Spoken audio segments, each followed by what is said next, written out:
I don't know enough about it, but No. Keeps you were saying that it was just before FDR, I believe, that you feel as yeah. though there So was a when you see switch. that, you'll be people that'll be like, look, the Republicans aren't bad because Lincoln was a Republican and he freed the slaves. But at that point, the Republican Party was the left wing party. They were I guess, the progressive party, for lack of a better term. And then at some point, and I can't remember when it is. I don't know my American history that well. But at some point, I think it was around like FDR or just before that, the party switched platforms. So I the guess Democrat, when people say like, oh, well, the Democrats used to do that, I was like, yeah, but they were the people that used to vote for the Democrats in 1850 are like the people that would vote for the Republicans now. Well, yeah, and it's funny because you'll look at certain states and you'll go, that used to be a blue state. Well, yeah, because the policies were different. But something that's interesting in what you're saying is the term of left and right. And I want to talk about that if you're okay with it. When you think of someone who's left, what do you think of versus right? Equality, but to me it's more like well, it should be more across the board. See, so the right, to me, I see that there's two different types of conservatism, and this is where things get cloudy. Is then there's fiscal conservatives, and then there's social conservatives, and there's a big difference. And there's a lot of people that are socially, I guess you might call them libertarians, but more socially centrist or left wing, but they still believe in more conservative economics. I think that's fair. Yeah. And then, I mean, but the problem is, but then you get the people that are on the far right, that the people that are racist, that are sexist, that are homophobic, they're going to vote right? They vote for the Republicans, they vote for the conservatives. But that doesn't mean that everybody votes for the Republicans and everybody that votes for the conservatives is a bigot.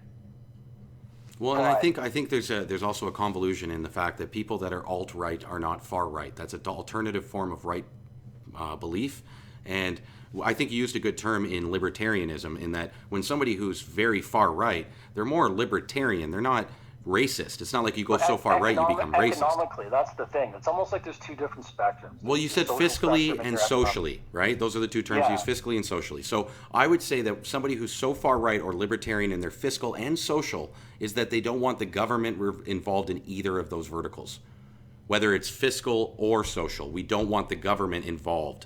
So it's not about, I'm more racist or I'm more bigoted. It's that I don't want the government involved. Whereas on But the the left, people that are bigoted are going to vote. Right. I get you, but what I'm saying is that somebody who's got a far right opinion is not somebody who's racist. It's somebody who doesn't want the government involved in their pocket. Whereas somebody on the left tends to want the government to centralize all the social and fiscal programs. Does that make sense? Yeah, I guess. So it's not that we. But it's not necessarily. I mean, I almost feel like you're giving a pass to the people that are right wing because they're, the white nationalists and like. Well, this is once again where I was asking you about the kill the gay. And that's what I'm saying. They're there. They're still. I there. don't think that once again this is where we began and we were talking about the flip of the left and the right flipping platforms. I don't think that those people have switched their voting. I think they're just being thrown into a different group. Whereas, 40 years ago, you would have said those people are far left people. Now you're saying they're far right people, when really they're neither or. They're their own people. When you talk about someone who's very far left, in my opinion, you're talking about someone who believes in communism or fascism. They like total centralization of government. Fascism is not left wing at all. Well, like I say, it's to me, on my spectrum, when you go far left, you're talking 100% government control, and fascism falls under that category.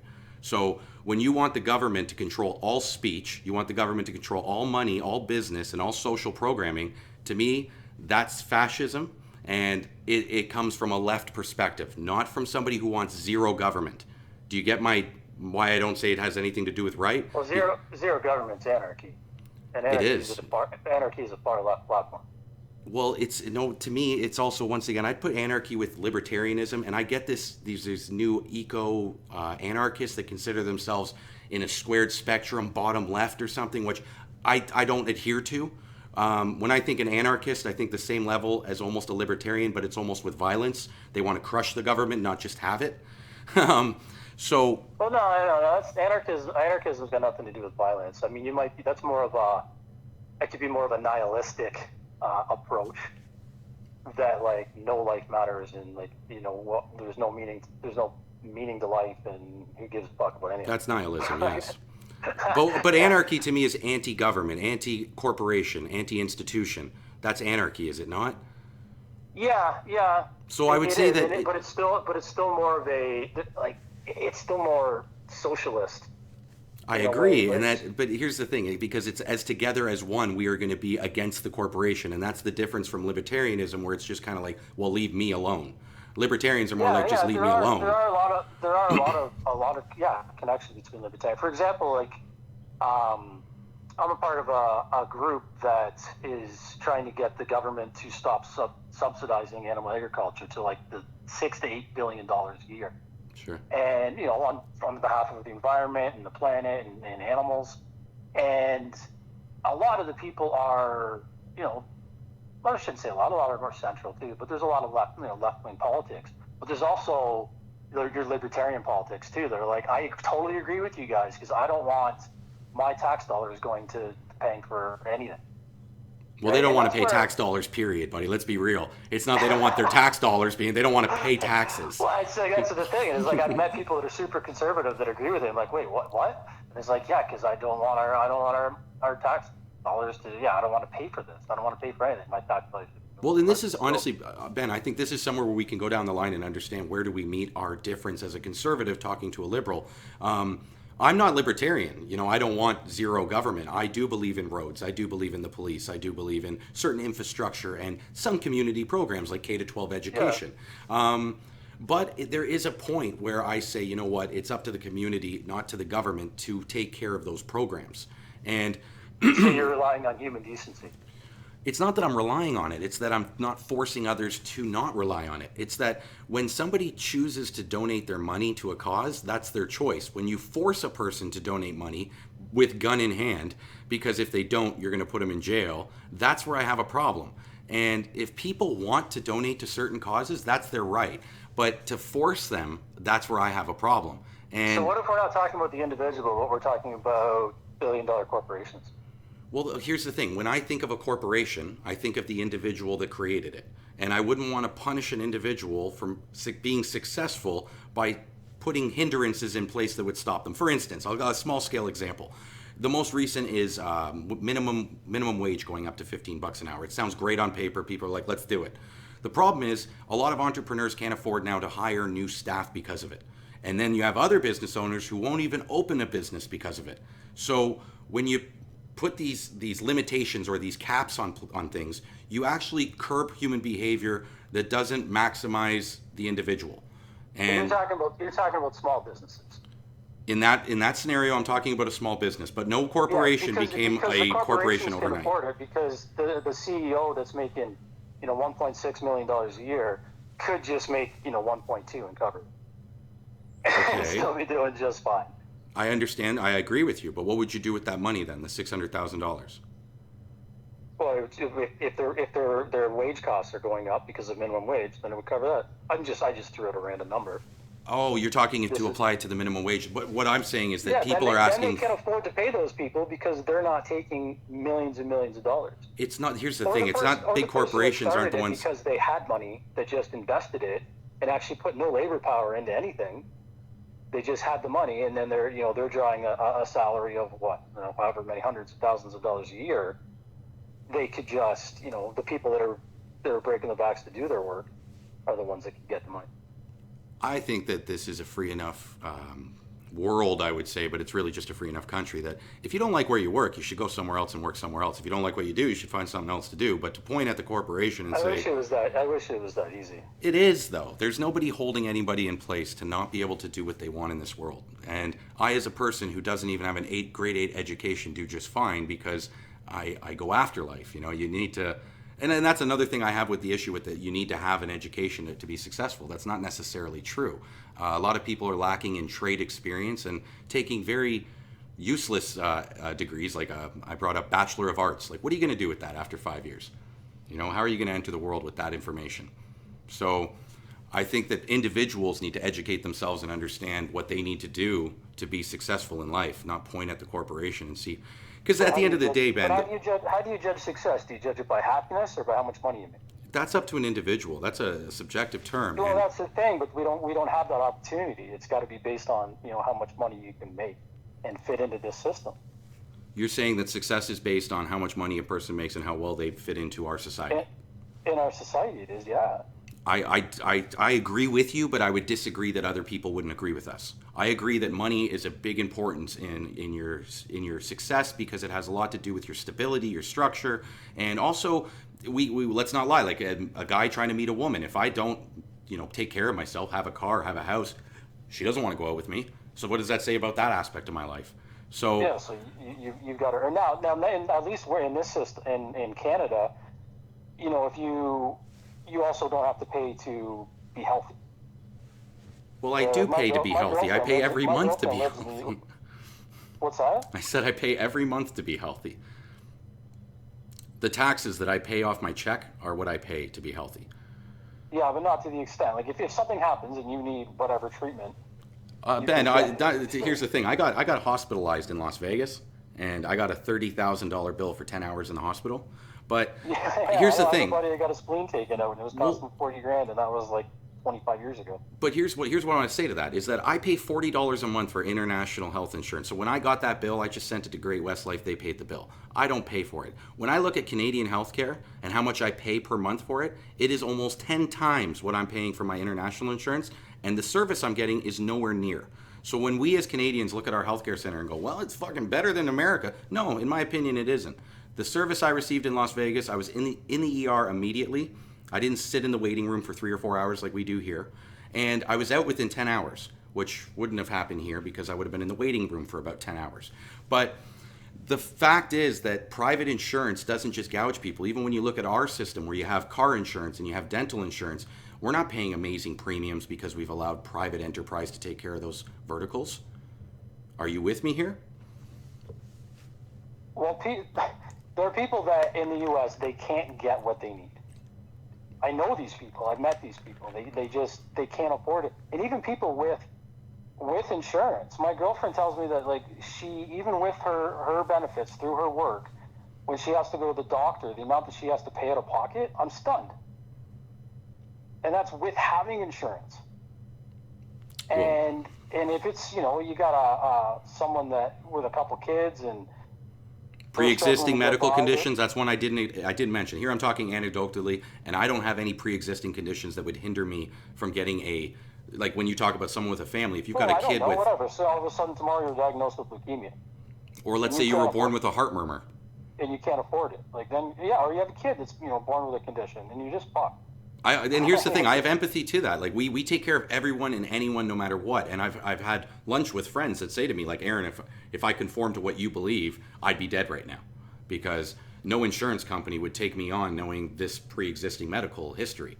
And I guess my view is somewhat rigid and leaves those people to the side. And I do think we need a system for those people.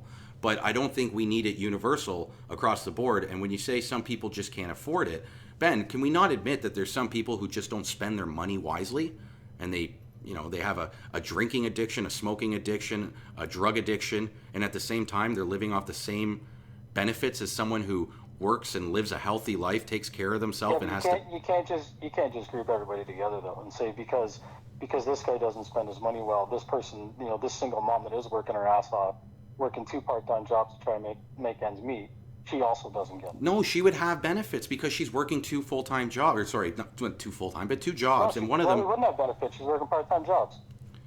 Well, here's the thing. I would say that she's making enough money, or she's done bad things in life that her responsibility are outweighing her ability to make enough money, that she should be able to afford. Go ahead. In this system, you can't have. There's only so much. There's a finite amount of money. Okay. And if the people at the top have a huge chunk of it, then there's a lot less for everybody else.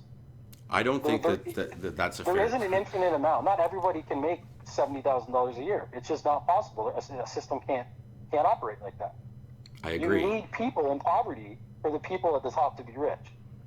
But the thing is, it's not the people at the top that are doing well that are making people stay in poverty. I live the life where I see people making choices on a daily basis that make them stay in poverty. I'm not saying that's all of them. You can't make a blanket statement that, fuck poor people because they chose that way. No, I wouldn't say that. because not everybody did. So we can't have a system that's going to punish good people that are doing well and trying everything they can because there's some other people that might take advantage of it. And I don't think we do.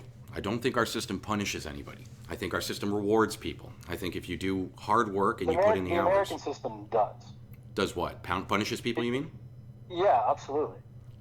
See, and I haven't lived it, people so. that just have, someone might have a learning disability. Someone might have an intellectual disability, a mild intellectual disability. You can't even tell that they have an intellectual disability. They they have a lower IQ. They can't learn like most people, and getting by is difficult for them. And I think that here's the thing. I think you would agree that 98 or 99% of people, when polled, would say, I want to donate to help to those people.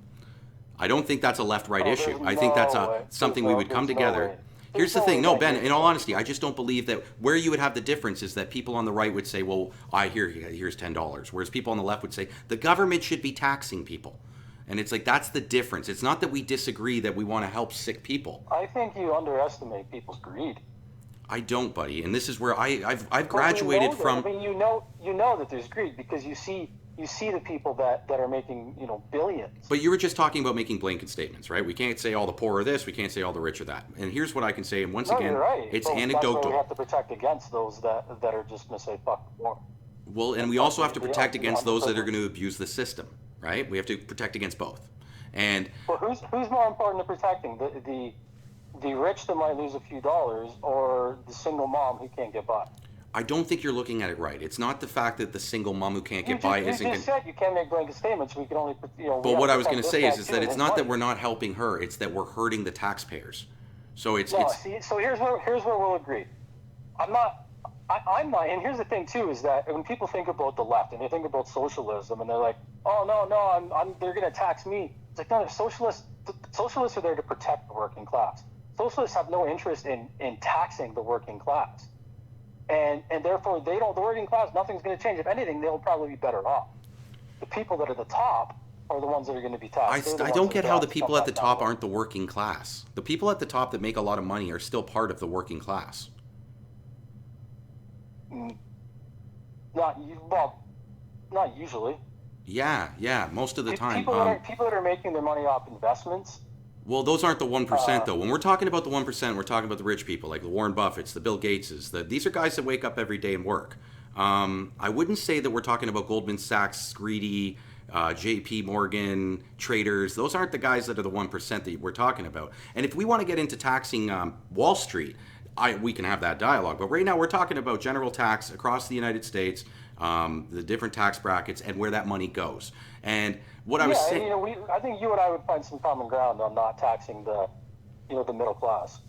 Well, yeah, because we're losing it right now. And here's the thing, like when Trump, for instance, one of the things that happened recently that I was pro, and this is why, is he gave a tax break to the corporations. And a lot of people present it as, look at it, he's helping out the rich. And I was like, no, he's helping businesses come back to America. There's a lot of businesses. No, come on, don't tell me you buy into trickle-down economics. Well, what I buy into is tax breaks.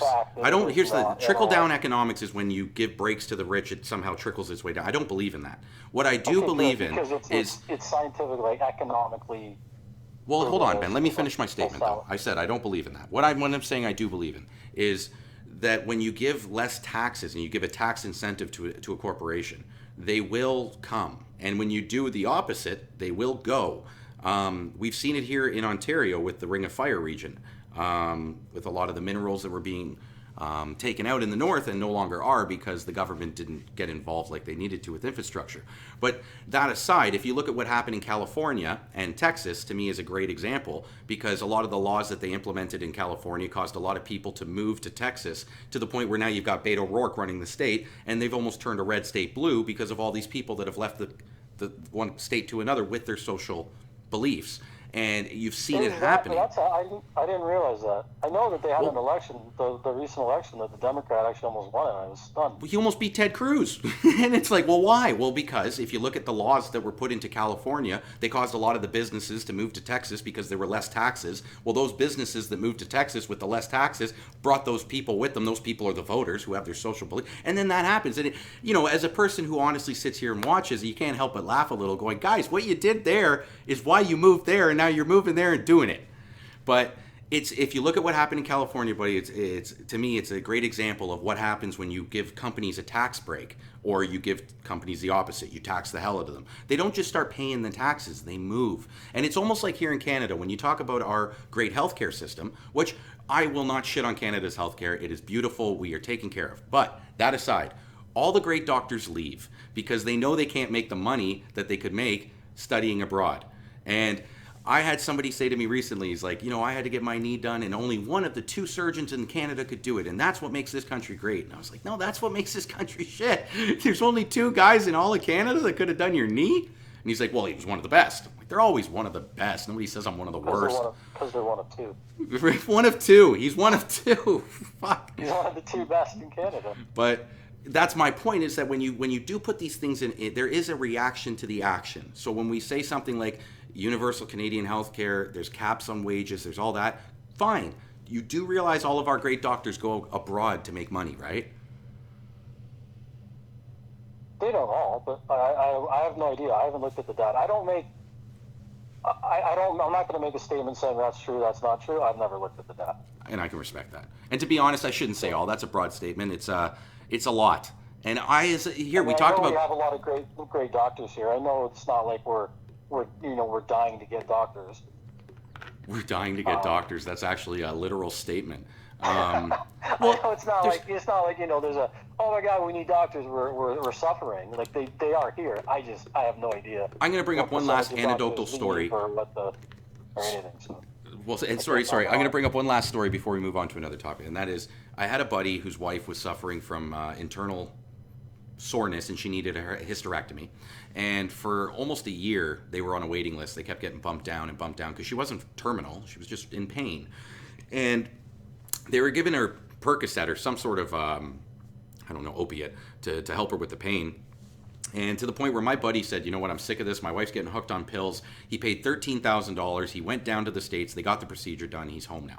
My point is, this is a taxpayer. This is a guy who pays his taxes. He should be able to get that service. But because his wife is on some list where a bunch of people who we don't even know, a panel of people, are figuring out who prioritizes where, that's what figures it out. And if you're telling me behind closed doors there aren't privileged people getting some, juice in here and grease in there, whereas at least in a system where money talks, you can just say, you know what, here, boom, give me the procedure, which is what he ended up having to do. Yeah, if you have it. Is he in Ontario? He lives in Grimsby. Yeah, because the government cut healthcare. Well, no, the issue I'm talking about happened a few years ago. I'm assuming this was post Mike Harris, right? It is post Mike Harris, yes. Yeah, he made huge cuts to healthcare. So then lineups got bigger, and people had to wait for treatments like that.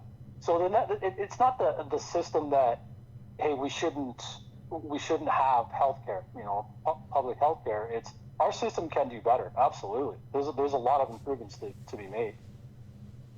How would you feel about a hybrid system? Like that shouldn't happen. How would you feel about a hybrid, like a 2-tier, where you've got people who pay into it but aren't a part of it, and then people who pay into it and are a part of it? So even the people who aren't using it still have to pay a tax that goes towards that system. However, if they choose to, they can go buy their own service. Would you be okay with that system? As long as possibly. I mean, if the quality of service for the general public doesn't suffer. So basically, instead of them traveling to the U.S. to pay $13,000, they could have paid $13,000 here. Correct. There would have been a local facility they could have gone to. But when you say that, what you were going on to there, I think there's something to be said in that that the lower system would be inferior because of what we talked about earlier, that the better doctors would want to work in the higher tier. So you wouldn't be able to, almost scramble it up like a pot and say, okay, who gets what? You'd have to let the market do what the market does. And I think we both agree also with the form of greed in people that the best of doctors would probably want to work in the better paying of systems. If there was a way that we could still protect the general public, that they could get the treatment they need. There you go. Then I wouldn't care. I wouldn't have a problem with it. I like that system. I think that there's room for that system. I don't know exactly how it would work, but yeah, no, I wouldn't care. Because, what's the difference to me if someone's going to, they're crossing the border to go to New York to get a procedure done and paying $13,000, or if they're getting it done in Niagara Falls? Plus, right? it would be supporting our system, right? So I don't really care where that's happening, as long as it doesn't take away from the treatment that other people need. And I can respect that. There, and I like this. We could finish the political stuff on some common ground. I want to dive in as a joke. Before Ben and I spoke, he said, "Let's talk Game of Thrones and Raptors." And I'm sitting here in my Raptors jersey with all my Game of Thrones gear around me. So well, hey, it's Game 6 tonight. It is. Game 6. So we got to be done this. But I don't know when this is gonna be released. But we got to be done this before 8 o'clock when the game starts. Don't worry, buddy. It's 6:30. You know what? We're gonna put this one in the express lane. I'm gonna shoot this one out probably in the next few days. But the Game of Thrones. Okay, so we're on Game of Thrones season 8, episode 5. We're on Raptors game 6. The Blue Jays nobody's talking about, and the Leafs are playing golf. What did you think so far? I have to ask, are you into the books, or are you just strictly into the show?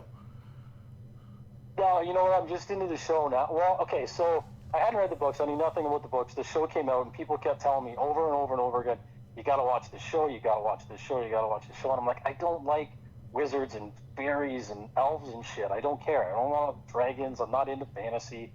I didn't even like Lord of the Rings. So I just kept saying I'm not going to watch this. And then eventually I just watched the first episode, and I was like, oh, okay, this is interesting.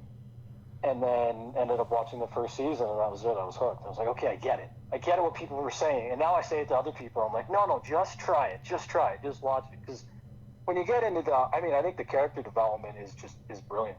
Sure. And I think that's what makes it. And a lot of the dialogue is really interesting too. And I know a lot of people just like action, but I think the dialogue's pretty clever. So then I got hooked. Well, and I find it interesting. You said that you didn't start watching until after season 4, and I think I did. I was season 3, episode 8 is when they were at, and that's when I jumped in. And like you, I do not watch or read fantasy, and that's what I told the guys. But Game of Thrones is known as the fantasy for those who don't like fantasy. And yeah, and that fits. Well, and once I caught up to the show, so what happened is by the time I caught up to the show, they're at season 4, episode 2, which is the Purple Wedding. Joffrey's fantastic death. But I couldn't wait for the next week's episode. I was like, I need to get ahead of people. And I went out and just started pounding through the books. I got all the audio books here in the background, and it did me no good, though, because post season 4 is where the books kind of separate from the show, and the show goes its own route. And then at what point did they just stop? Did the book stop? Was that season 5? Somewhere into season 5, you're kind of at the end of the books because there's a couple and stories. Then they were just winging it, right? Like they just 100% winging it. So is he gonna finish the story because now that it's already been finished? You want my honest opinion on that?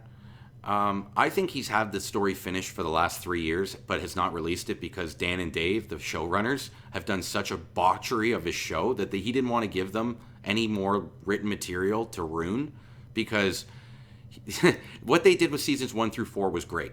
What they've done since has been, in my opinion, and I don't want to ruin it for people who love the show, but it is true garbage in the sense of writing. And I'll give an example. In the most recent episode, Missandei dies at the end, and she dies in what is like a 10-minute standoff. George R.R. Martin would have finished her off in a second. Like, if we go back in the scene where her and Grey Worm were standing there on the boat holding hands, George R.R. Martin would have put a spear right through the two of their heads. Next scene.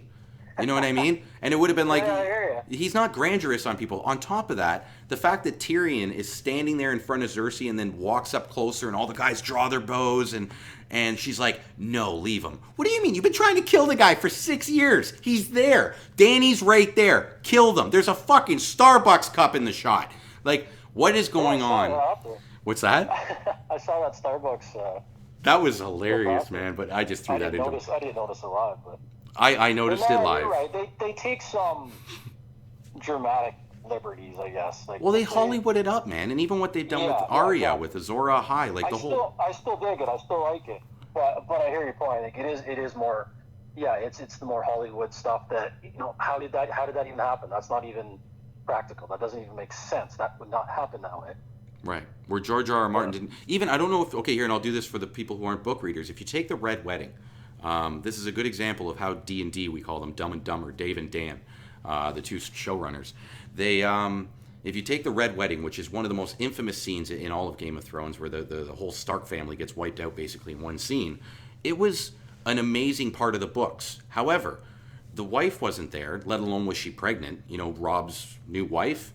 Yeah. So the way they stab her while she's pregnant, that was sensationalizing the scene. And also, Rob's character in the book, he doesn't even have his own chapter. He's not really mentioned much. So although the Red Wedding does happen, yeah, he's not... Dude, if you read the books, you'll be like, why do they make Robb Stark out to be such a big thing? Well, it's because they wanted to kill him off and make it seem like a big thing.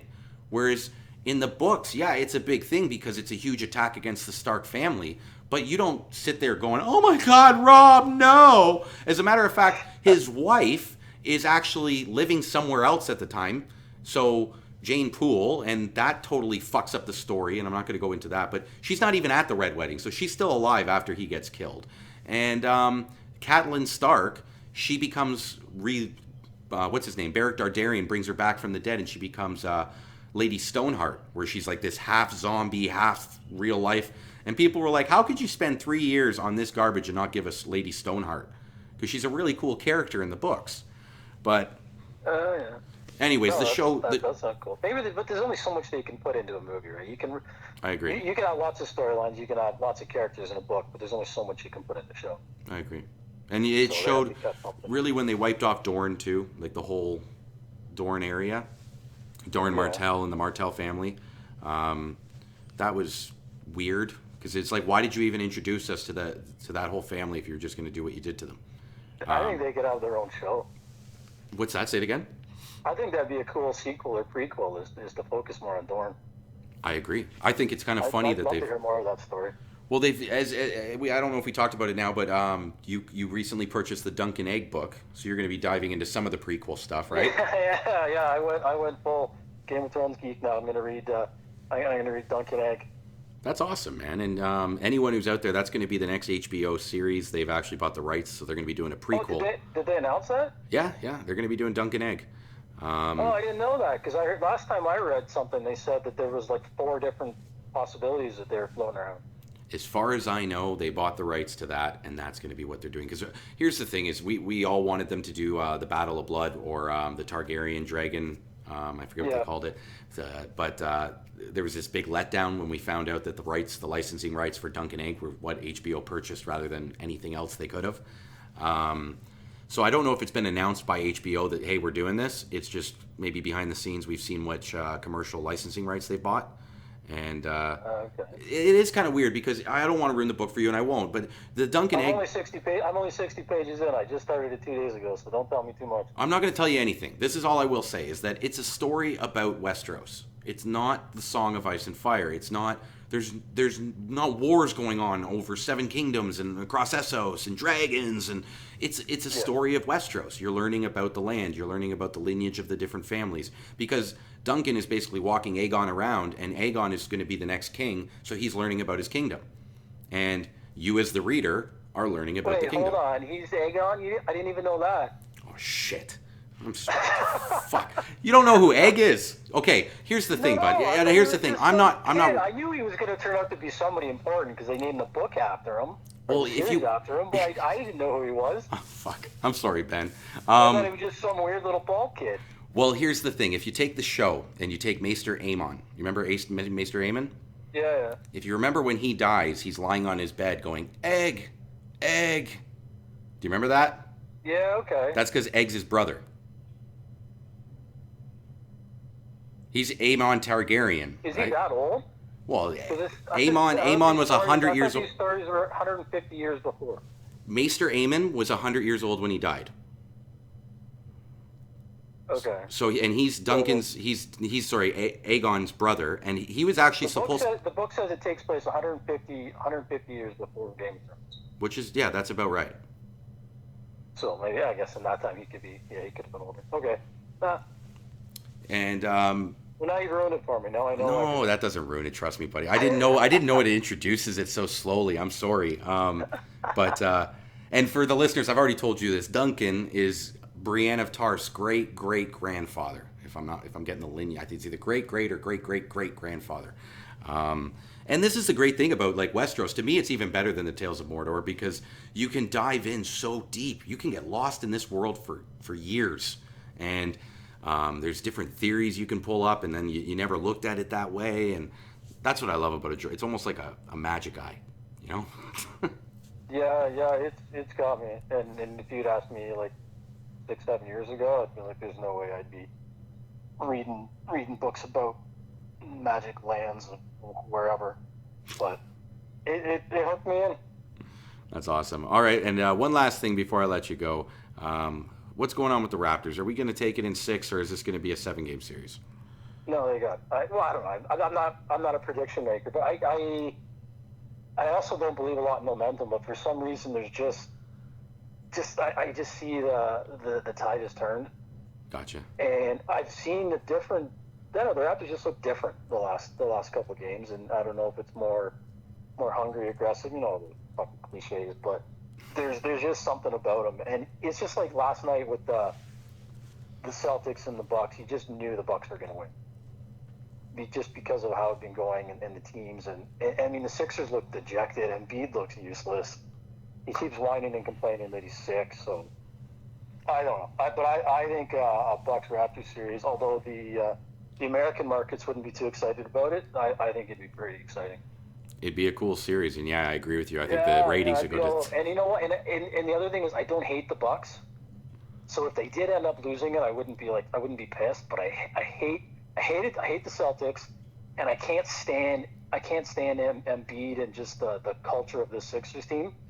Sure. So I didn't want them to win either. So if is that because of the way Butler performed or behaved at the beginning of the season? So it's like Butler's a clown, and Embiid's just a cocky show off. Yeah. And I just don't like the character. They don't have any class. I hear you. And you know, the Raptors aren't. I mean, Kawhi's not the most polarizing player. I mean, he's a phenomenal player, but there's nothing, you know, he doesn't talk to the media about anything. There's nothing exciting about the guy. But, you know, at least you can have, you know, respect for him and most of the players on the team. But I just can't respect the Sixers players. Where the Bucks are, you know, they got some. Giannis is a superstar, but he seems like a pretty good, humble dude. I agree. He does. He seems like a really nice guy. And I think Irving had a lot to do with the Celtics losing. That guy needs to go. He's got too much of an ego and not enough talent. Okay, so we're gonna do predictions. What are you predicting for Kawhi after this year? Oh, he's gone. He's not coming back to Toronto. You think it's that cut and dry? Like, even if he wins a championship, he's gone. I think they got a chance to keep him. I like the optimism. I know he wants to go to LA, and I know the odds are that he's going to go to the Clippers. He's not going to go play with LeBron. But I wouldn't be stunned. I wouldn't put money on him staying the Raptors, but I wouldn't be shocked because there's a winning culture, and the guy wants to win. I think he wants to get paid. He likes the city, and there aren't many cities that have the atmosphere that I was going to say the ACC, but whatever it's called now, Scotiabank Center has. So I can see that possibly. I mean, like, yeah, this is pretty cool here. And there's like hundreds and hundreds of people standing outside the arena watching the game. It's the cold, man. You don't get that in most cities. I know, but yeah, it gets fucking cold. Also, the taxes. You'd still get taxed Canadian dollars when you're up here. You're getting paid to Canadian dollars. You're getting taxed Canadian dollars. Yeah, I know. That's the one thing that I think they have to find some way to balance that in sports. Yeah, let Canada give up the tax system. or I don't know, or they're allowed to at least pay them more or something because, you know, these guys want to go to Florida because they don't have to pay any taxes. And you see it in all four of the major sports is they'll go to a team in Florida. And like hockey players are like, I want to go play for Tampa Bay. And, you know, there's no fans there, but I don't have to pay taxes. Now it's the Las Vegas Golden Knights, right? Isn't that the, I can drink, I can smoke. I don't know what the Nevada, you know, taxes are like, but I know Florida, there's no taxes. So they just, sweet. Sure. There's no income tax. They get to keep it all. So you know, I always found Nevada to be a bad place. Sorry. I was going to say, I always found Nevada to be a bad place for our AAA baseball team. If you remember, that's where before we were in Buffalo, we were in Las Vegas. Yeah. And I was saying, like, imagine you're at that point where you just got demoted and they're now going to send you to Sin City. You know what I mean? Like, yeah, improve your play, buddy. Yeah, right. He's going to be buying hookers and doing slots all day. Like, but anyways, dude, I'm going to wrap up with you, but I want to stay on the phone with you. So stay on the phone. I'm going to say goodbye to the listeners, okay? All right. Well, I hope you guys enjoyed listening as much as I enjoyed talking.